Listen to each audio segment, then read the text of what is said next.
Yeah. So the answer to that is a personal one, because it is economics we're talking about. So I have to let you understand that it's personal. You know, what works for this or may not work for this. But my general advice, and to all the young people I've worked with over the years, is that the first thing to look at is not what is in it for me. If you really want something from it, the first thing to look at is to love. What do you love to do? If it is welding, go for welding and then play music by the side. If it is barbing, go for barbing. If it is whatever you want to do, go for it. If it is business, go face it. But you can do theater by the side. I have only done theater all my adult life. I mean, as a young person, as a teenager, growing to my early 20s, I did all sorts of things.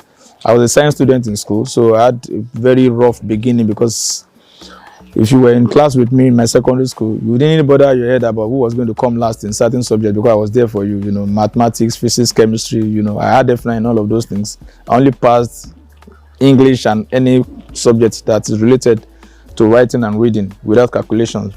So that gave me a lot of setback at the beginning. And so it was, what is the next thing I wanted to survive? How can I get money? So I did all sorts of things. I'm a trained security guard.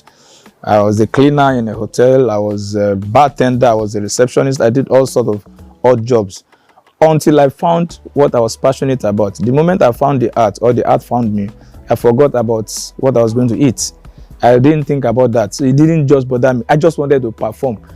If you ask me now how we were surviving, I don't know. I just know that I was perpetually hungry.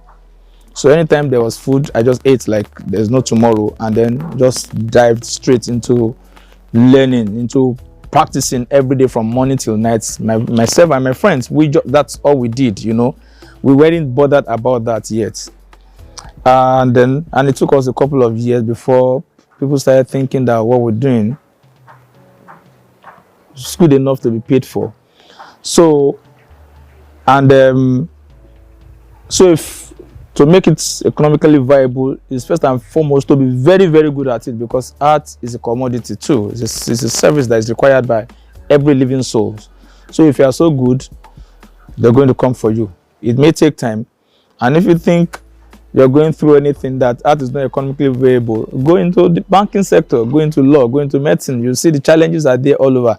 So so when people say, I mean, you wake up some mornings, you have no dime on you, but this is not a strange experience to anybody in the society. It's a common thing.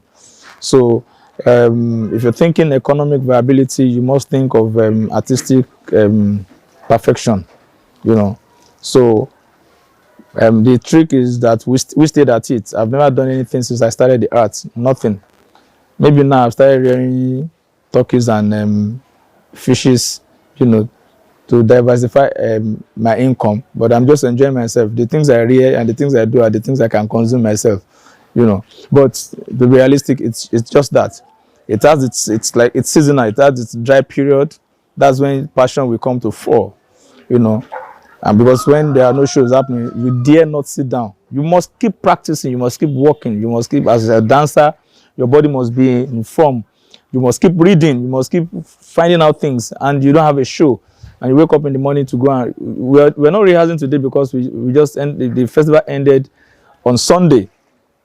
You know, they say, come on, let's have a week and let's chill out. And within that week, people have gone to do some other things. You know, you get what I'm saying? So you just keep working. You just keep working. And like my principal in secondary school would tell us, he said, Abraham Lincoln owns the quote, I'll study and get ready, and by and by my chance will come. So money will come. If it comes, fine. If it doesn't come, if it's your passion, just stay there. If it's not your passion, go look for something else. I saw an interview of Wole Soyinka, and that became instructive after my university days, you know, where they asked him, sir, when did you start making money as a writer?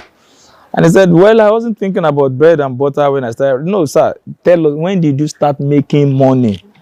He thought about it and said, you know, when people thought my writing was good enough to be paid for, and I held on to that.